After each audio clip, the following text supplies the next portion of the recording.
உலகத்துல 3 பிரச்சனை நம்மளுக்கு. ஒரு பிரச்சனை என்னன்னு கேட்டீங்கன்னா நாம தான். நம்ம யோசிச்சுக்குவோம். ஒரு அம்மாக்கு பிபி ஜாஸ்தி ஆயிட்டு ஓடி வந்தாங்க ஜெபம் பண்றதுக்கு.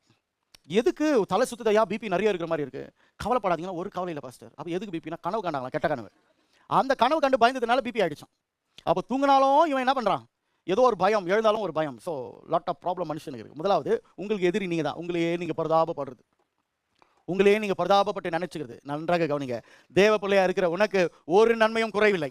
ரெண்டாவது பிரச்சனை பியர் பிரச்சனை. நம்ம சுத்தி இருக்கிறதான ஒரு பிரச்சனைங்க. ஜனங்க சொல்லிட்டே இருப்பாங்க, இன்னும் கல்யாணம் ஆகலையே, இன்னும் உனக்கு வேலை கிடைக்கலையே, இன்னும் உனக்கு குழந்தை பிறக்கலையே, இன்னும் உனக்கு இது ஆகலையே, இன்னும் நீ வீடை கட்டலையா, இன்னும் இப்படி இருக்கிறியா அப்படி இருக்கிறியா, உங்க வீடு ஏன் இப்படி இருக்கு, உங்க வீடு ஏன் அப்படி இருக்கு, இப்படியே சொல்லிட்டு இருப்பான். அடுத்தது சாத்தான் தேவையில்லாத ஒரு கவலைகளை கொண்டு வருவான். சாத்தானுடைய வேலை உன்னை சந்தோஷமாவே இருக்க விட மாட்டான்.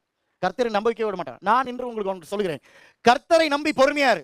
உன் வாழ்க்கையில எல்லா நன்மைகளும் அவர் செய்வார். சிங்கக்குட்டிகள் தாழ்ச்சடைந்து பட்டினியா இருக்கும். கர்த்தரை தேடுகிறவர்களுக்கு ஒரு நன்மையும் குறைபடாது. கர்த்தருடைய நேரம் வர, கர்த்தருடைய சமயம் வர, கர்த்தருடைய திட்டம் வர, கர்த்தருடைய செயல் வர, கர்த்தருடைய வழி வர. மற்றவன் வழியை பார்த்து எனக்கு நடக்கலையே நினைக்காத. தேவன் எல்லாவற்றையும் பார்த்துக் கொள்வார். தேவனுடைய வழிகள் வித்தியாசமானது, தேவனுடைய எண்ணங்கள் வித்தியாசமானது, தேவனுடைய செயல்கள் வித்தியாசமானது. செய்ய வேண்டியதெல்லாம் உங்களுடைய கடினமான பாதத்திலும் என் தேவனை நம்புகிறேன், அவர் பார்த்துக் கொள்வார்.